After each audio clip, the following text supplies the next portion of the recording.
Tapi jangan lupa, tujuan utamanya menyelamatkan jiwa dengan Injil dan meneguhkan iman jemaat. Itu jangan lupa itu. Iya. Fokusnya.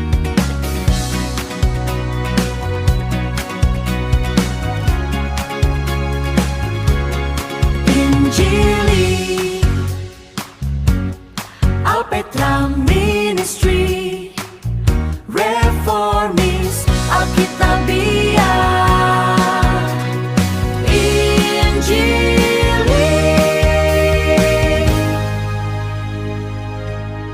Alpetra Ministry Alpetra Oke, shalom Sobat Alpetra. Kita ketemu lagi nih di channel kita yang selalu memberikan wawasan yang membuat kita menjadi semakin cinta Tuhan, cinta keluarga, jaga kesehatan. Selamat datang di Alpetra Ministry yang Alkitabiah, Reformis, dan Injili. Wah, ini berbobot nih. Sebelum kita melanjutkan mendapatkan wawasan kekristenan, pengajaran dari Om Yan, silakan Om untuk menyapa terlebih dahulu Sobat Alpetra. Sobat Alpetra, Tuhan Yesus memberkati. Semoga kita terus bersemangat sampai Maranatha. Nah, amin. Sampai Maranatha, semangat Sobat Alpetra yang muda-muda nih ya. Kalau nggak semangat kalah sama Om Yan. Om Yan umurnya seumur dengan Indonesia. Ya, oke Om, kita langsung mulai aja nih Om. Ini kan sekarang ini kan marak Om, orang menyoroti gereja ya, bukan hanya persekusinya aja, tapi di dalam gerejanya juga nih Om. Karena di era globalisasi ini kan perubahan besar dalam era teknologi, komunikasi, dalam pekerjaan, memandang nilai kehidupan, banyak lagi loh Om. Nah, supaya tetap relevan dan efektif menjalankan misinya, gereja tidak bisa lagi pakai pendekatan-pendekatan yang tradisional, yang kaku. Jadi seolah-olah mengisolasi diri sendiri Om. Nah, secara prinsip organisasi gereja di era globalisasi itu seharusnya bisa adaptif ya Om ya. Nah itu Om, ini krusial nih Om. Karena kan Om juga sering ngajarin gereja harus fleksibel ya menghadapi zaman ini. Om, yang pertama nih Om, gimana Om organisasi gereja seharusnya beradaptasi dengan struktur yang kolaboratif di zaman sekarang Om? Baik. Jadi itu kalau untuk mengubah tata gereja itu rumit ya, berliku-liku. Jadi yang paling penting itu adalah pendeta sebagai ketua majelis dan juga rekan-rekan majelis gereja setidaknya mayoritas itu harus mendukung pelayanan ini, sebab itu tanpa dukungan hamba Tuhan dan majelis gereja akan sulit kita untuk beradaptasi dengan kemajuan dunia yang begitu pesat ya. Iya Om. Jadi harus diperhatikan tentang pertama tentu saja sikap hamba-hamba Tuhan ya terhadap perkembangan yang dinamis sekarang ini, dan juga sikap sebagian majelis gereja gitu ya setidaknya kalau bisa 50% lebih satu. Gitu, harus mendukung bagaimana gereja berfungsi sebagaimana yang dikehendaki oleh Tuhan Yesus ya, dan tidak seperti statis gitu. Iya Om. Jadi gerejanya perlu beralih ya Om ke model organisasi yang lebih organik, berbasis tim, kolaboratif. Kan ada gereja yang terfokus sama satu orang gitu, pendetanya aja gitu. Jadi nggak ada organisasi yang organik, nggak berbasis tim. Kalaupun ada timnya ya itu dianggapnya nggak ada lah. Majelis juga dianggapnya lewat lah. Yang penting pendetanya gitulah ya Om, kasarnya Om. Dan itu gimana Om? Ya itu, jadi keadaan gereja itu tidak sama ya. Ada yang agak sulit untuk berubah karena itu harus melalui persidangan sinode yang harus dengan perdebatan yang serius ya, yang ramai yang kadang-kadang berhari-hari kadang-kadang ya. Tapi ada juga yang terserah kepada gembala sidangnya gitu ya. Itu ada plus minusnya dua sistem itu ya. Jadi memang satu pihak gereja Protestan itu ada yang sebagian yang lambat ya untuk mengadaptasi terhadap perubahan zaman, terhadap dinamika zaman. Tetapi juga ada sebagian gereja yang terlalu cepat berubah tanpa memperhatikan apa yang harus dipertahankan ya dari segi-segi yang penting atau yang prinsip ya dari gereja itu, dan juga dari warisan gereja yang benar itu ya. Jadi itu selalulah ada plus minus ya. Jadi ada yang terlalu cepat mau berubah, ada yang terlalu lambat berubah. Ya, kita harus bisa menyesuaikan yang terbaiknya gimana gitu. Ya Om. Jadi ingat ya Om, waktu yang lalu-lalu tentang transformasi ya Om, transformasi digital ya. Jadi memang gereja secara digital harus ikut transformasi juga sama pastoral digital ya, yang waktu lalu kita bahas juga Om. Jadi memang gereja perlu penyesuaian, beradaptasi dengan transformasi ini. Tapi jangan terlalu cepat ya Om. Tadi kalau Om bilang ada yang terlalu cepat gitu, nggak boleh terlalu cepat juga ya Om. Kalau hamba Tuhan itu sebisa-bisa memang harus berjalan di depan ya. Om. Tetapi asal jangan sampai menabrak ya rambu-rambu yang sudah ditetapkan oleh sinode misalnya ya.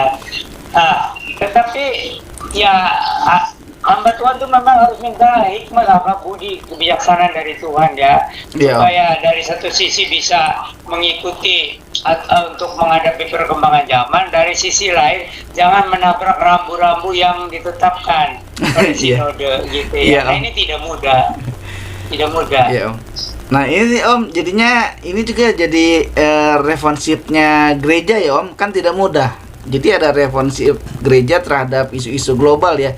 Nah dulu Om pernah bahas ini sih dengan Bang Heri ya, dulu pernah menjelaskan ke kita. Nah Om mungkin bisa diulang lagi nih Om.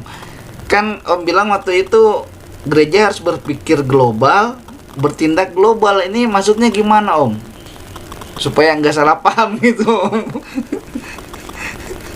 Jadi berpikir global, bertindak global itu karena eranya sekarang itu globalisasi. Jadi semua itu seperti dunia itu di depan mata sudah terbuka gitu. Meskipun kita jangan lupa juga kita masih menginjak tanah di mana di hadapan kita tuh masih ada batasan-batasan gitu ya. Nah, maka jadi hamba Tuhan zaman sekarang itu harus minta betul-betul ya hikmah, sabar budi, kebijaksanaan dari Tuhan dan kerendahan hati ya. Jadi jangan karena merasa lebih pintar ya dibandingkan dengan majelis dan jemaat gitu, lalu bertindaknya terlalu cepat ya. Ajaklah ya majelis gereja dan tokoh-tokoh di gereja itu untuk berdiskusi ya. Memang itu perlu waktu, tapi kan tidak perlu sampai berlambat-lambatan amat gitu ya. Nah, jadi hamba Tuhan itu betul-betul lah minta hikmat Tuhan gitu dan kebijaksanaan. Iya Om, jadi nggak boleh terlalu cepat, lambat juga ntar dibilangnya kuno. Gerejanya kuno gereja Om Jan nggak asik, pergi aja pindah ke gereja lain gitu jadinya ya Om ya. Emang nih Om, globalisasi itu berarti memang perlu diperhatikan sama gereja ya Om. Karena sesuai dengan yang kita bahas nih di hari ini ya, gimana seharusnya organisasi gereja dalam era globalisasi ini gitu. Nah Om, kalau dalam kaitannya globalisasi ini Om, kalau di gereja kan mungkin ada gereja suku ya Om, tapi sekarang kayaknya juga isinya nggak terlalu satu suku ya, beragam gitu. Nah ini Om, gereja kan harusnya jadi tempat keberagaman, nggak ada sekat-sekat, nggak ada si kaya dan si miskin, status sosialnya nggak ada gitu, melayani jemaat secara global, multikultural. Nah ini gimana Om untuk tipsnya gitu Om, seorang pendeta tuh bisa merangkum gitu Om. Kayak Om dulu kan jemaatnya tuh banyak banget Om, ada yang suku ini, tapi gerejanya sebetulnya gereja apa ya Om, lebih ke ke etnis ya Om ya. Tapi kan banyak tuh Om. Gimana caranya Om? Hamba Tuhan sih ya, kebanyakan itu cepat untuk mengikuti perkembangan zaman. Kebanyakan, tidak semua. Ya, nah majelis gereja yang itu karena ya hidupnya kan beda dengan hamba Tuhan ya. Artinya di dalam hal orientasinya, bacaannya gitu ya. Jadi itu hamba Tuhan harus memakai hikmat akal budi kebijaksanaan dari Tuhan ya. Bagaimana supaya dia jangan berlari sendirian gitu, tetapi berjalan bersama-sama lah dengan sebagian besar majelis gereja ya, tidak semua sih, dan juga tokoh-tokoh di gereja jemaat itu ya. Nah itulah makanya jadi gembala ya, gembala jemaat itu tuntutannya memang berat ya. Tapi itu ya diperlukan kerendahan hati dan keterbukaan dan kerendahan hati. Ya, karena tidak bisa sih seorang hamba Tuhan itu membuat keputusan sendiri lalu gerasa gerusuh, nggak boleh juga gitu ya. Jadi ayolah, ajaklah rekan-rekan. Kalau tidak semua majelis, ya sebagian besar lah 50+1 atau 2/3 ya, diajak gitu. Tetapi memang ya banyak majelis gereja dan jemaat itu karena sudah tenggelam dalam kesibukan sehari-hari, jadi sulit itu ya. Kalau untuk profesinya atau untuk bisnisnya mereka bisa cepat berubah. Tapi kalau untuk urusan rohani itu mereka seringkali jadi penghambat gitu. Nah, hamba-hamba Tuhan juga sebagian itu takut ya sama majelis itu ya, dan juga seperti statis. Jadi kita harus mengatakan itu jujur ya. Jadi hamba-hamba Tuhan itu ada yang terbuka kepada kemajuan ya, dinamis gitu. Tapi ada juga hamba-hamba Tuhan yang maaf gitu ya, statis gitu ya. Jadi tidak mudah untuk menghadapi perubahan gitu. Ya, memang hamba-hamba Tuhan itu kan karena kalau rajin berdoa, rajin belajar Alkitab ya, mestinya sih terbuka kepada perubahan ya, tapi yang positif.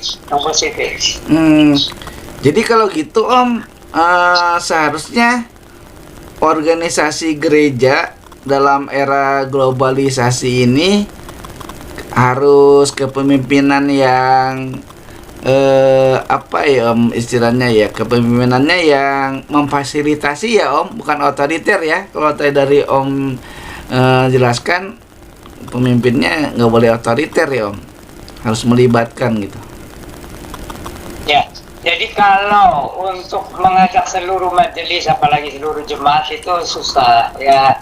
Jadi dari majelis itu tokoh-tokohnya lah ya, kalau bisa diajak diskusi ya, serius menghadapi tantangan zaman sekarang ini, tapi tidak menyimpang dari prinsip-prinsip Alkitab gitu ya. Nah, jadi pendeta itu kalau berjalan sendiri itu nanti repot ya. Jadi harus betul-betul mengajak ya tokoh-tokoh gereja itu untuk bersama-sama maju gitu. Biar lambat sedikit, asal jangan terlalu lambat, tapi juga jangan terlalu cepat lah ya. Karena kalau terlalu cepat yang bisa jatuh. Kalau terlalu lambat ditinggalkan oleh jemaat. Oh iya. Gitu. Serba salah ya Om.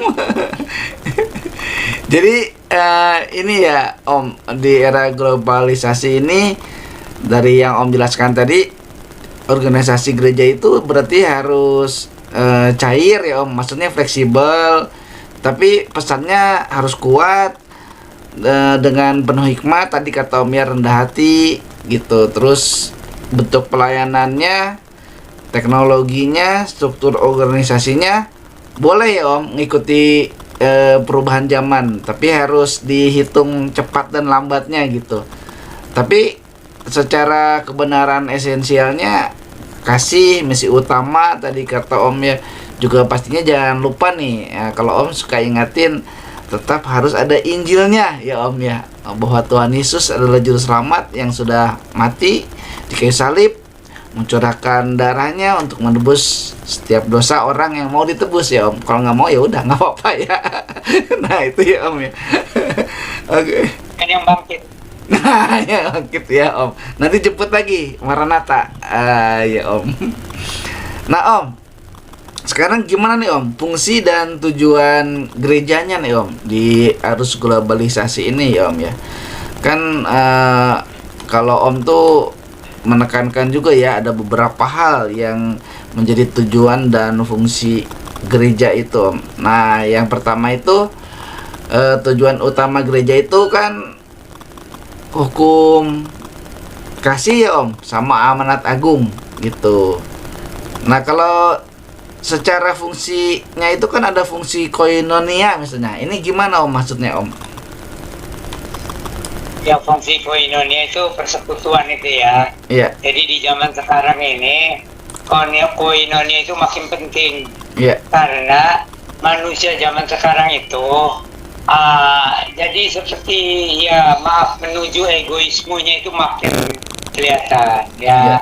Dan makin membentengi diri terhadap perubahan gitu ya. Yeah. Ada yang terlalu cepat mau berubah, ada yang terlalu lambat untuk berubah. Nah jadi pendeta itu tidak mudah.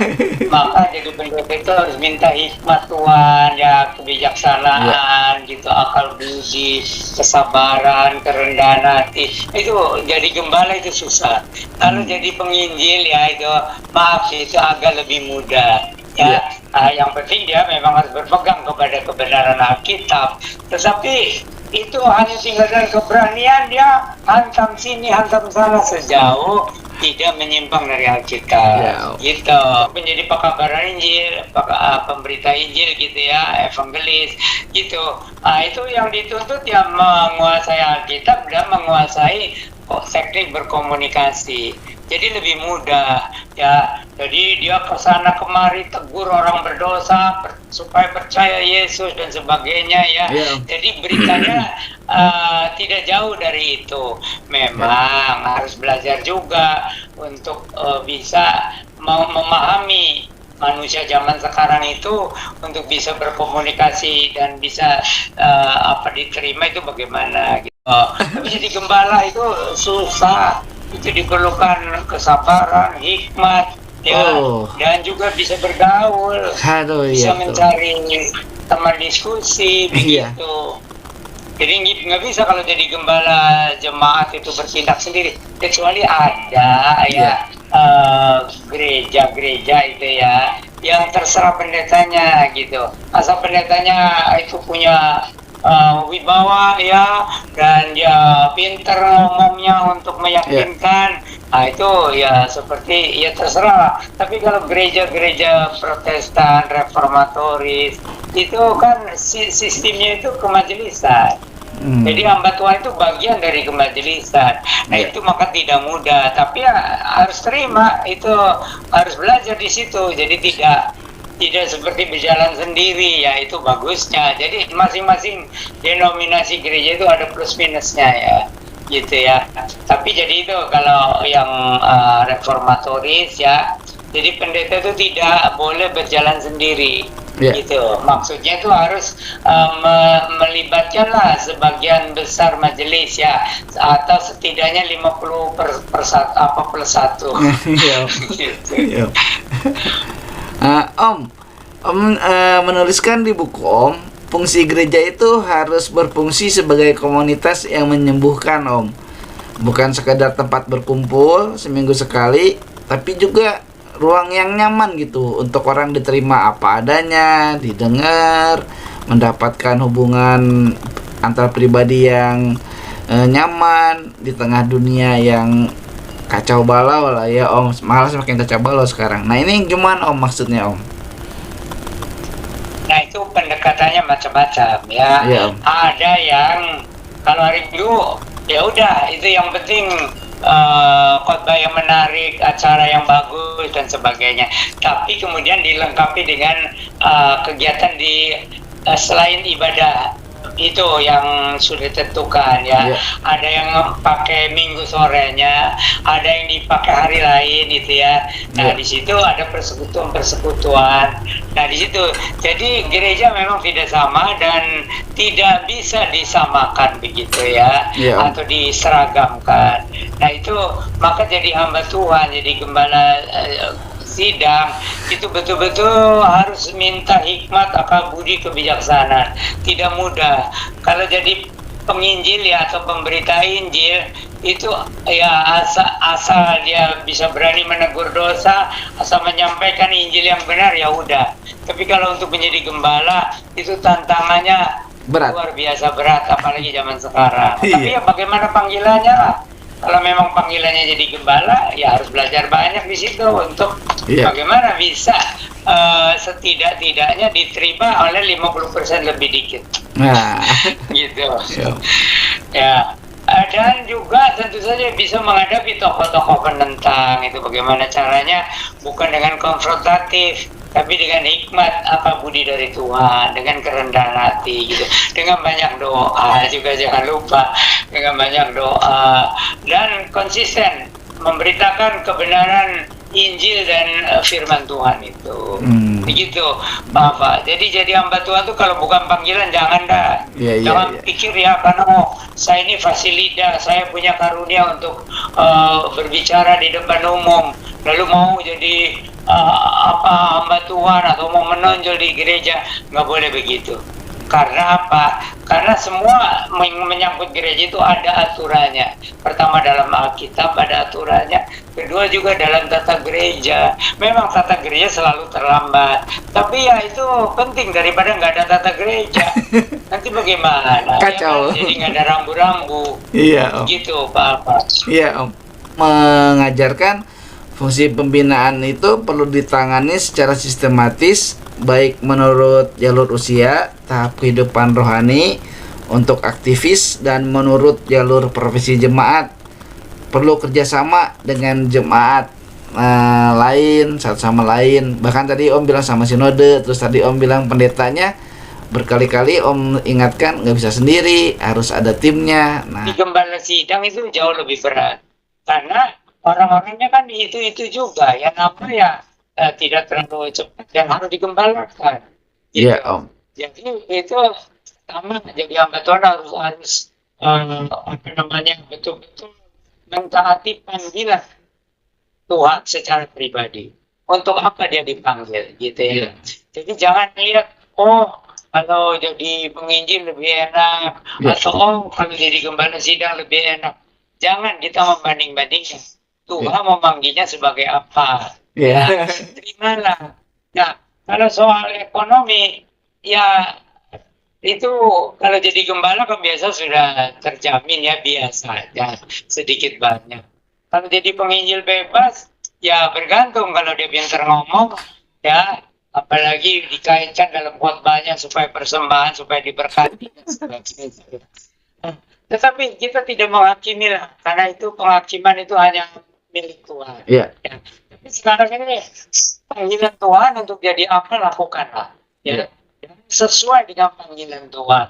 Dan juga harus jangan sampai menyimpang dari kebenaran Ya. Injil dan Alkitab gitu. Tapi jangan lupa tujuan utamanya menyelamatkan jiwa dengan Injil dan meneguhkan iman jemaat. Itu jangan lupa itu Iya. fokusnya. Ya, Om. Itu jadi fungsi marturia ya, Om ya. Nah, ini gimana Om penjelasannya, Om? Ya kalau fungsi marturia itu semua kegiatan gereja harus di sana didasari oleh berita Injil. Jadi harus betul-betul kegiatan apapun di dalam gereja gitu ya, tujuannya menyelamatkan jiwa dan meneguhkan iman. Nah, selebihnya itu bisa fleksibel lah cara-caranya. Dan kita tidak mengharuskan gereja harus begini. Yang penting prinsip-prinsip Alkitabnya dijalankan. Soal organisasi itu kan ada yang membicarakan, ada yang berhak untuk bagaimana ya mengubah atau membarui atau menetapkan dan sebagainya. Ya, jadi hamba Tuhan itu Pertama fokus memberitakan Injil yang sesuai dengan kebutuhan zaman ini. Dan yang kedua belajar terus untuk bagaimana melibatkan ya tokoh-tokoh gereja itu untuk bisa memahami dan berjalan bersama-sama menunaikan amanat agung.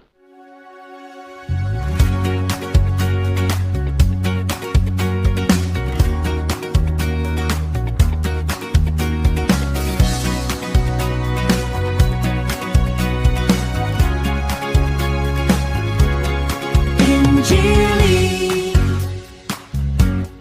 Alpetra Ministry Reformis Alkitabiah Injili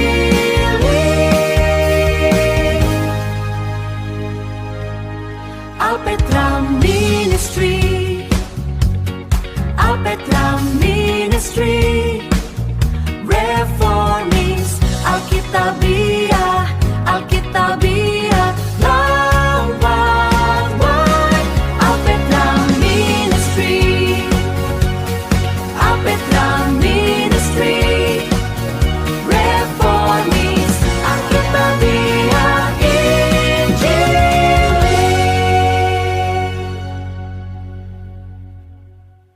Nah, Sobat Apetra ya, jadi kesimpulannya dari yang Om jelaskan tadi, di era globalisasi ini ya, seharusnya organisasi gereja dalam saat ini itu fungsi gereja bergeser dari merawat institusi dalam tembok gedung menjadi mempersiapkan umat untuk menjadi garam dan terang di tengah dinamisan dunia ini. Jadi tujuan utamanya kata Om tadi tetap memuliakan Tuhan, melaksanakan amanat agung, melaksanakan hukum kasih, dan fungsinya gereja harus bisa menjadi lebih praktis, inklusif, dan berdampak nyata di era global sekarang ini.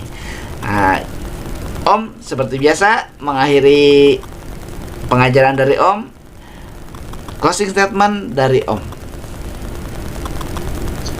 Jadi yang namanya gereja ya harus menjadi gereja seperti yang digariskan di dalam Alkitab, terutama ajaran Yesus gitu ya.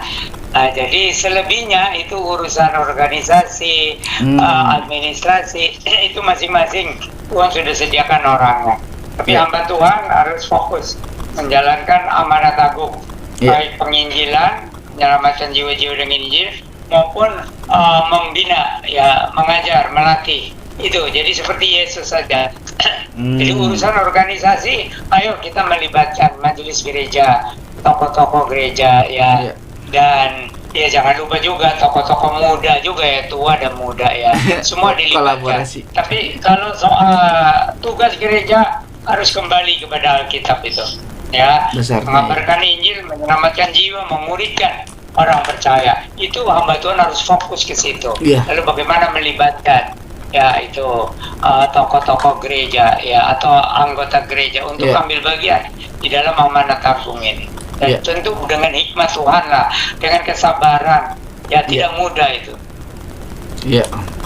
Jadi gitu ya, Sobat Apetra, kita udah dapat wawasan baru nih dari Om Yan ya tentang bagaimana seharusnya organisasi gereja dalam era globalisasi ini. Terima kasih Om atas pencerahannya di hari ini. Kiranya tetap kita mendapatkan berkat dari Tuhan. Om sehat selalu karena kita tetap cinta Tuhan, cinta keluarga, jaga kesehatan. Maranatha. Amin. Amin.